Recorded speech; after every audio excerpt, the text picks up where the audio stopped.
Hello and welcome to Her Candle Still Burns podcast. My name is Clea Kaki, who is basically your big sister in Christ, and welcome to the first ever episode. I'm so excited to start this journey with all of you, and I just want to thank you guys for listening to today's episode. And there'll be an episode out every single Wednesday, so stay tuned for that. As this fall season starts, I just want to encourage you to go deeper in your spiritual walk. So as we start this episode, grab a Bible, a candle, your favorite blanket, and your favorite fall drink. Today we're going to be talking about my testimony, how this podcast came to life, and what this podcast is going to be about. So let's go to the episode.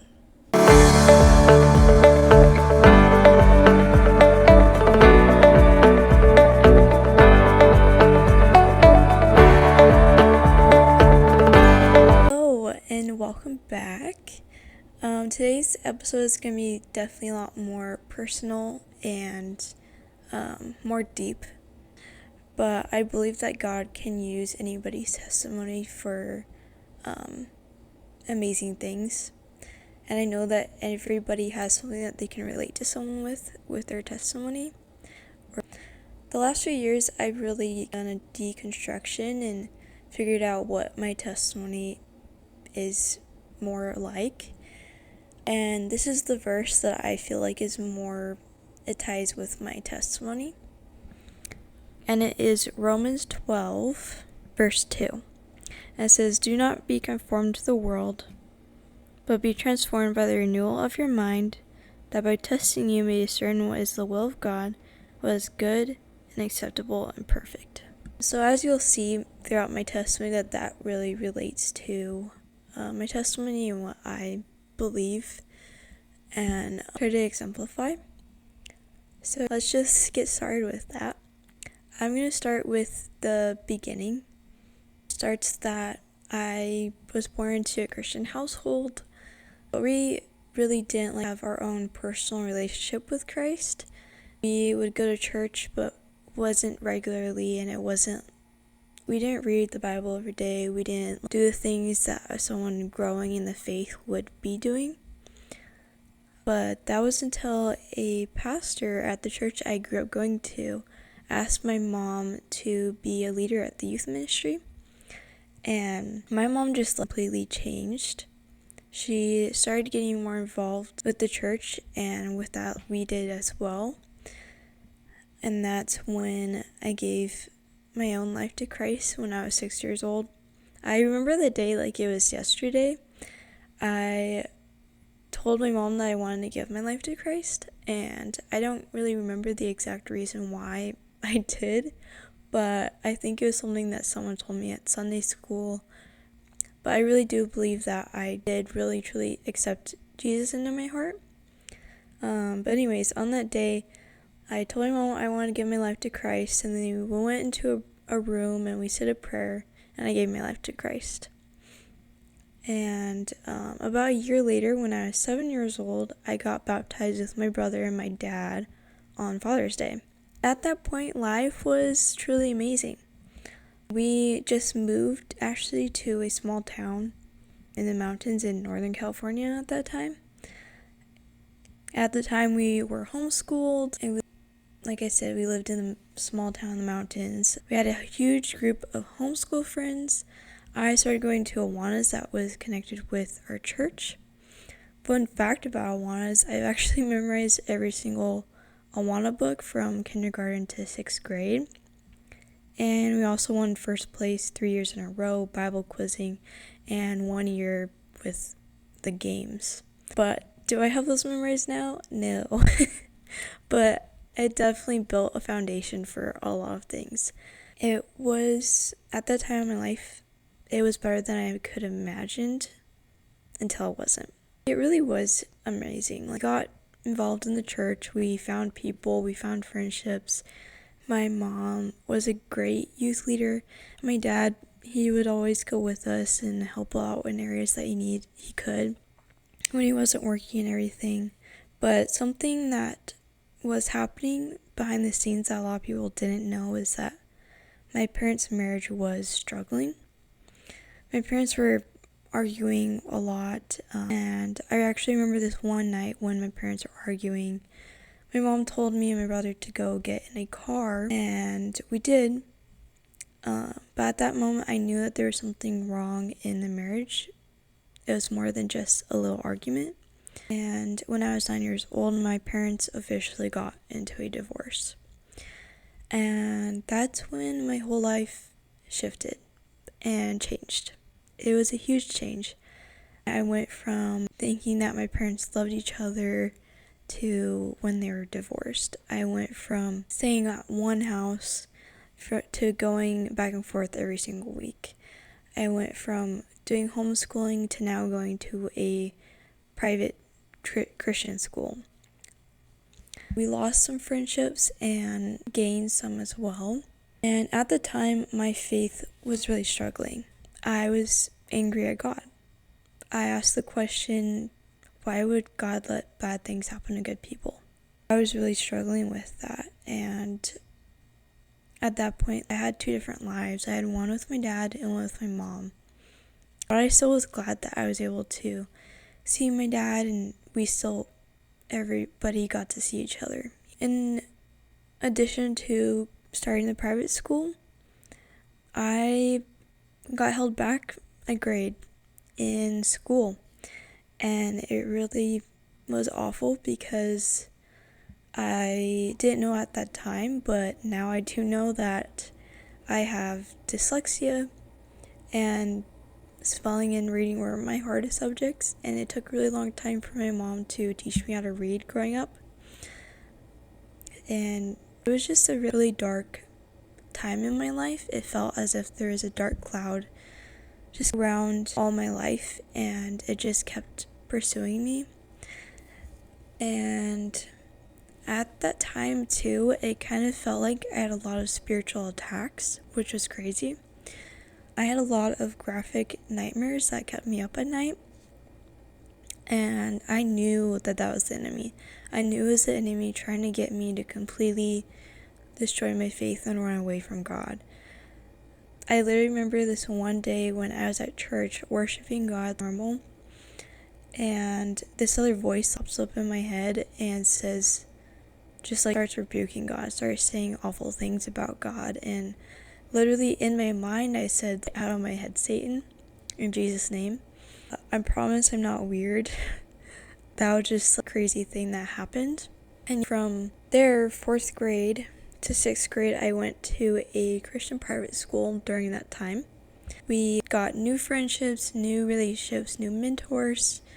It really did feel like the Lord was mending me through other people and mending relationships that I might not have had. And during this time, my mom started dating a guy, and it got really serious. And at the time, it was really hard to deal with it and understand fully, because my whole life I grew up with my parents married, and they were together, and yes, they fought a lot, but I still knew that they were married. And so it was really hard to now see my mom with another man. But after a while, I did get used to it, and really started to love him too. And they planned on getting married. And that's when my little sister was born. And I love her so much. I love my little sister. That's when my little sister was born. Yes, she was born before they were married. But just when I was starting to get used to this whole new life, change happened again. I just went through my parents' divorce and doing this whole new life thing. Me and my brother, we would go back and forth between each houses every single week. I literally would carry 2 backpacks to school on Mondays, one with clothes and things that I wanted to bring back and forth, the other one with my school books. But it really did help me to learn to be flexible and learn to deal with change. But again, when life throws you a curveball, it can be harder than you expect it to. When I left the public high school, I joined a co-op homeschool group that was actually located at the Christian private school, but it wasn't their curriculum, and like it was their own thing, kind of. After my sister was born, it was about a few months later when my stepdad left us. My almost stepdad, because they were almost gonna get married. And it was just a normal day. I got back from school and it was a Monday, so we would go to different houses every single Monday. And I was going to my mom's that week, and the whole day my brother and me were asking where he was, as he would be off of work around the time when we got home. And my mom kept avoiding it at first, and then she had to sit down and she told us the news. And I was heartbroken. We all were. It was probably one of the hardest seasons for all of us. Even though we did go through divorce with my parents, this one was more unexpected, if that makes sense. My parents' divorce was extremely sad, but I just wanted them to be happy. But in my entire life, I've never seen my mom work so hard to provide and support us, and she was just so strong. And same with my dad. Being a single dad, he's worked so hard with that, and I really do appreciate all of that. At the time, we also changed churches, which was difficult to deal with at the time. And it happened to be the church that my stepdad started going to, which was interesting. At this time, it was quite a few months after all this happened, and my stepdad got kicked out of his parents' house after they learned about what happened. But by some miracle and a huge amount of grace, this is only something that God could do. My mom let him stay with us, and it felt almost normal again. They weren't together, they were still there, and there was still so much heartbreak and so much stuff that my family had to go through and heal from. But by a miracle, like I said, this is only a God thing. My almost stepdad turned his whole life around, followed Christ more than I ever saw him follow Christ, and he constantly was healing things that he did and seeked forgiveness.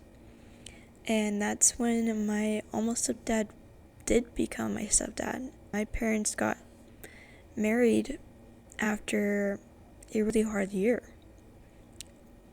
and now they've been married for almost 10 years now. We're 10 years now, and they had 4 more kids. Total of 7 kids, all of us together. I'm the oldest, so it's fun. But I tell these things to you not because these things are dark. They are dark, and they are really hard and really tough to deal with. But God used them, and God always continues to use them. God mended them in ways that we wouldn't be able to if he wasn't there. Now I really can relate to a lot of people who go through a really painful period, a really dark period, which this actually leads me to my darkest period that I've ever been through, and that was in junior high, which for almost everyone is the most confusing time in a person's life, which is very true. During this time, I switched to going to a public high school, mainly because my private Christian school that I went to stopped at 8th grade, and I really wanted a school that I could keep going to, and all my friends left too, so that was also the other thing. But I fell into the wrong crowd. The friends who left the private Christian school and went there turned towards the world and not towards God, and they fell pretty dark pretty fast. And I did sadly participate in a lot of the things that they did. For example, watching anime, but it was watching anime in a way that of obsession and just in an inappropriate way that people shouldn't be doing in junior high. And during that time, I struggled a lot with depression. and the depression then led to suicidal thoughts. I never thought that I would be the one who would struggle with something like that. As a Christian who has struggled with depression and suicide, I never thought that that would be me. To everybody else, I've been a light and tried to always be like that. I never thought that I would get so depressed to a point to where I just didn't want to exist anymore. During that time, I really struggled with a lot of friendships. I struggled with being 1 foot in the world and 1 foot with God. And I also struggled with bullying. A lot of people bullied me in the public school, and it got really bad. That's one factor that why my depression got so bad. Even my own friends would bully me, and that's when they started dating each other. Yes, my friends became lesbians and bisexuals, which I'm not trying to say hate to them at all. It was just very uncomfortable for me during that time. A lot of them had crushes on me, and it was to the point where I could not be at a sleepover alone with them. And eventually they started to evolve into furries. It was just kind of the beginning there, and when later on they became more like furries, they very wholeheartedly rebuked God. And everything that I was trying to do, I was trying to love God. And it was really hard to be in an environment that rebuked God as a Christian, especially a junior high Christian who struggled a lot and had a lot of confusion. And they just constantly hated that I still had faith. Like, they tried to get me to cuss, and I was like, no. They even tried to get me to spell it out, and I was like, no. They tried to get me to vape, and I was like, no. And that time, it was at the end of my 8th grade year, and I was like, I'm done. I was always the one who mended every single drama that happened in the friendship. I was the one who was there that was the glue of the friend group. And I was like, I'm done with this. I need to seek godly people. I need to seek a healthier environment. And so I left the public school, and going in 9th grade at Hume Lake, I rededicated my life to Christ. And it's not that I didn't have faith before, but it was just that my faith struggled so much before that I needed a renewal. I needed a fresh start, and I needed to just be done with the God-hating environment. I just need to be done with depression. I need to be done with all of it. And I was ready to put all the past behind and to move forward, to rebuild my faith and to build it stronger than it ever was before. And that was also the time when I knew that my faith was not my own. I knew that my faith was now my own. And it wasn't because of my parents. They are great examples. But the Lord and me had our own faith. And then fast forwarding to when 9th grade started, 9th grade was the most healing and faith growing year I've ever had. That was good old 2019. That's when I found new godly friends, new godly mentors. My faith was finally healing and growing. After years of feeling like I was in a dark place, the Lord opened doors to let me be healed and close the doors on everything that was not of Him. And I didn't know at the time, but that's when I met my husband and my in-laws. Now, at the time, he was my classmate and his mom was my teacher. My family and his family got really close over that whole school year. Sadly, his family had to move back to Southern California, and that's a story for another day. But we all didn't stop getting together. We got together every Thanksgiving. We still would text each other. But it was at the end of my sophomore year when him and his twin brother and others from the church I grew up in, we all went on a mission trip to Ecuador. And in Ecuador, we put on a VBS, we built houses for missionaries, and we helped build private church. We also did lots of very random little things too. This is when I knew my calling was for ministry.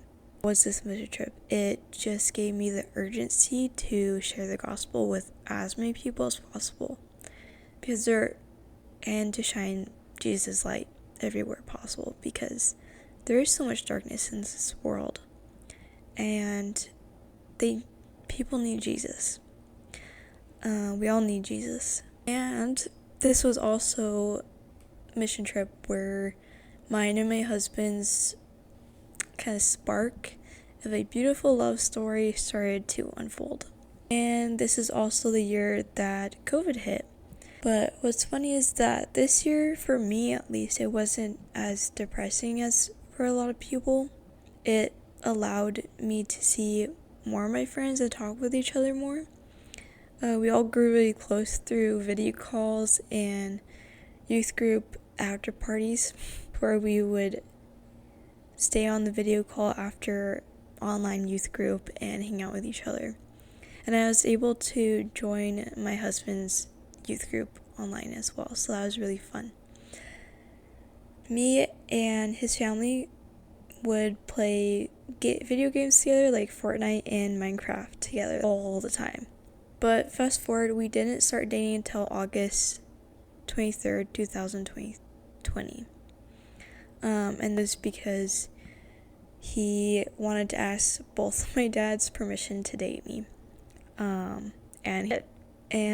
during the first year and a half of our dating relationship, it was pretty much fully long distance, and we tried to see each other maybe every 3 months or so, but most of the time it was video calls, texts. We actually first started emailing each other, and it was really hard. If you've ever been long distance, you know how hard long distance is. But you can do it. You can get through it. If we could, you can too. And during this time, my faith was growing strong. I was super involved in the youth group that I went to, that my mom was a leader in, and now I got to go to it, which is really cool. But it was also a very lonely season of my life, because the Lord just kind of cut ties with a lot of friendships that I thought were godly, and then they ended up not being. And during that time, I had a different type of testing than I had before. A lot of it was really hard stuff that I went through. But during that time, I really had a trust in the Lord.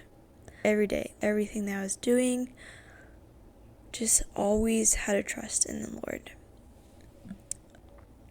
COVID hit my small town pretty hard. A lot of people never returned to church. But it was a year kind of after COVID when it hit the church more.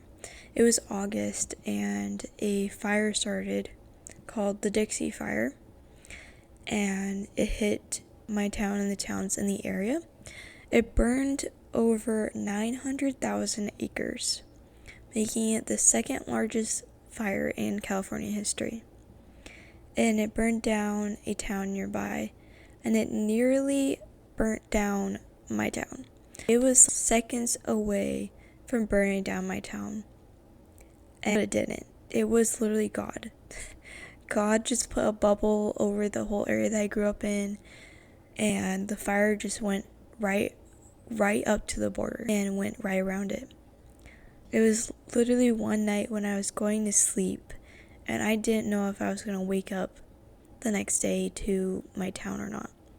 And it was also my senior year of high school that year, and I was do I get to go to high school? How am I supposed to graduate? But I really just had to trust in God. And sometimes things might seem like they don't work out, but we really just need to trust Him.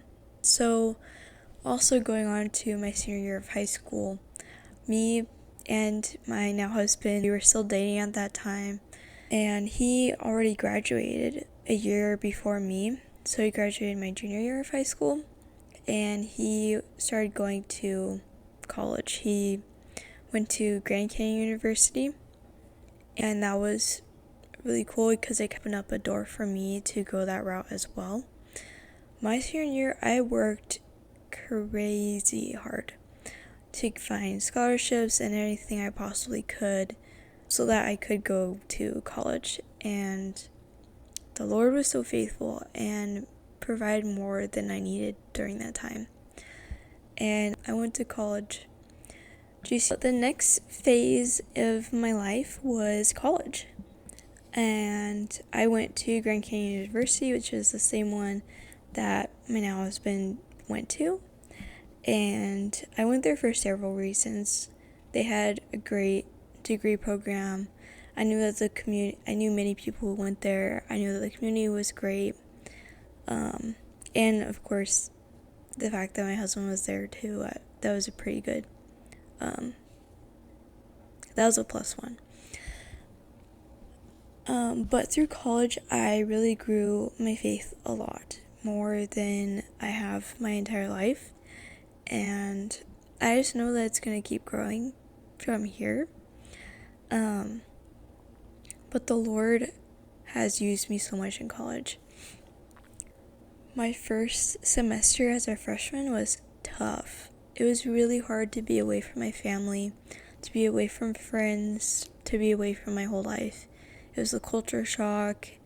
It was a huge move, and it was a huge change in my life that I was really sad and depressed, and I started having anxiety attacks during that time because I was so overwhelmed and didn't know what to do and deal with. But the Lord used a friend of mine to help me get out of that. It was at the end of my first freshman semester when I was sitting there and I was just having a meltdown. I was like, am I going to keep college? Do I just go home? I don't know if I can keep doing this. And I'm not one to quit things, so it was pretty extravagant why I was wanting to leave. And then when I was doing my meltdown, while I had my meltdown, the Lord just told me to go read my Bible. So I was like, oh, I'll just do that. Yes. And I sat down and I started reading the Bible. And I just randomly opened it to a verse that talks about not saying that you are not alone. And friend, she was a girl on the other side of the dorm building, the dorm wall. And I heard her start worshiping and singing to the Lord. And it was the most crazy moment ever, surreal moment ever. And I wrote her a little sticky note saying like, hey, I know this is weird, but I just really appreciate that you are worshiping God. It makes me not feel alone anymore. And then she wrote me a sticky note back, and she gave me her number, and we started texting, and then we met up, and then we started talking about her boyfriend and my boyfriend at the time, and realizing that they were the same person. They both were going to go to school for engineering, and they just have very similar personalities and backgrounds. And we were like, oh my gosh, we need to let them meet next semester. And we did. We all met up the next semester, and we're still friends to this day, great friends.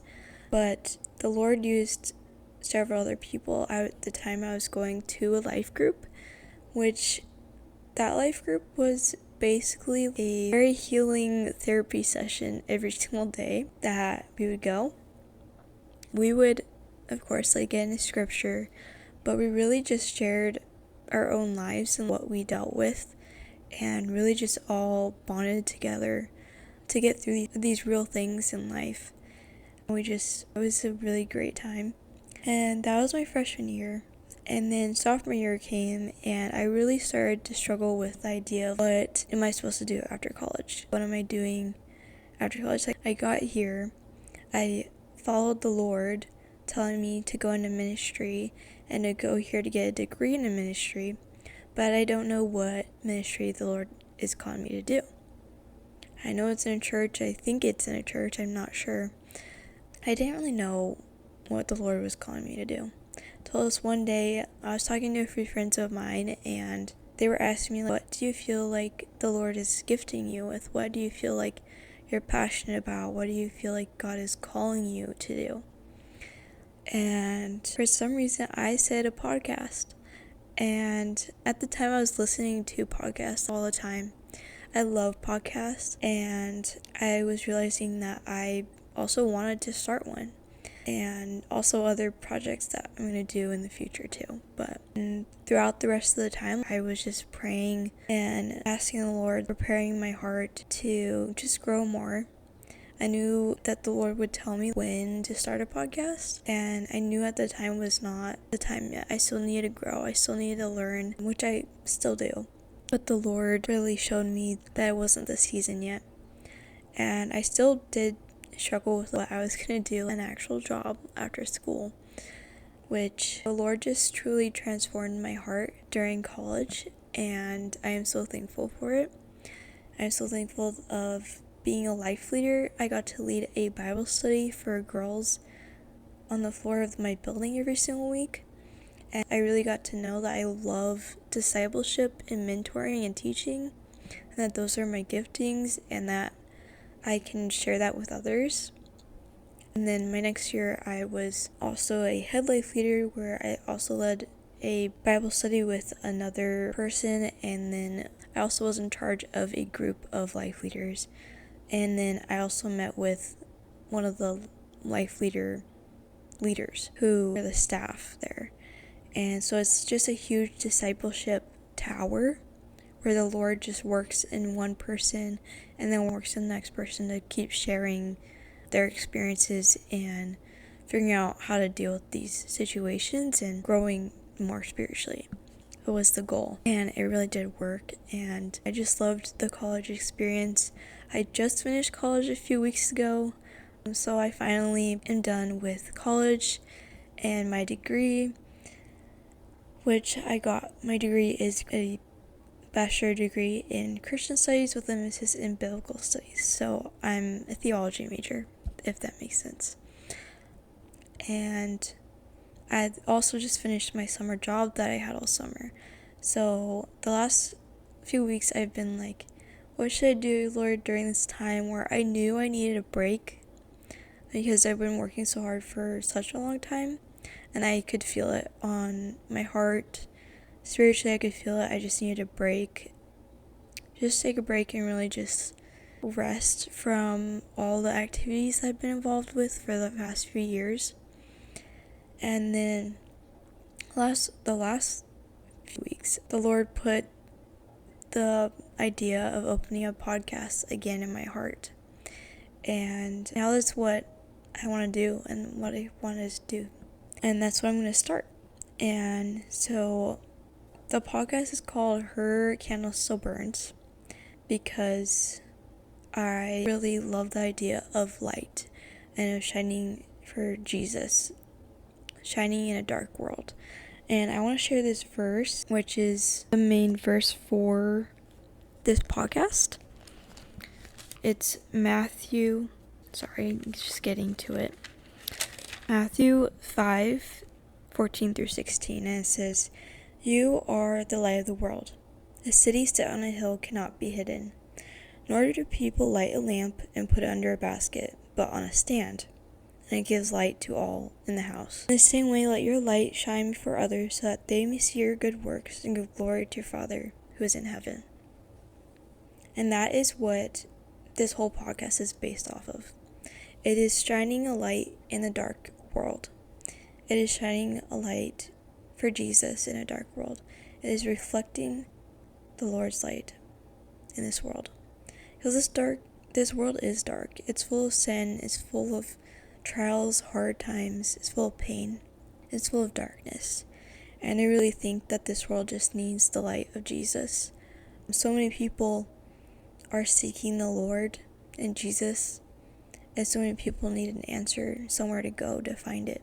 The Lord gave me the idea of light in through this verse. And at first I thought it was going to be called a lamp, something with a lamp. And then I looked at other words that kind of represented light, and one of them was a candle. And then I just did some research, put some things together, and did what the Lord was putting on my heart. And then Her Candle Still Burns was born. And it was just something that I truly felt the Lord was calling me to start. And Her Candle Still Burns is called that because if you're like me, my faith has been burning for a long time. It was lit, and it's been burning ever since. And I really just want to share how you do that, how you can have a faith that lasts. Because the Lord is the one who has brought me this far. He's the only one that could ever bring any of us this far. And I truly wouldn't be here today or have grown more in my faith without God. I've been tested in my faith, but my faith never burnt out because of the Lord. And so I just really want to show Jesus to others, and through this podcast is a way to do that. Thank you for listening to today's episode of Her Candle Still Burns podcast. Today we got deep, we got into the depth of things, we got into the darkness, the deep depth, but we also saw the light. We saw the light of the Lord that has changed things, has grown things. So if today's episode encouraged you, be sure to share it with a friend and let your light shine wherever God has placed you. Till next time, remember, Her candle still burns because His light never fades.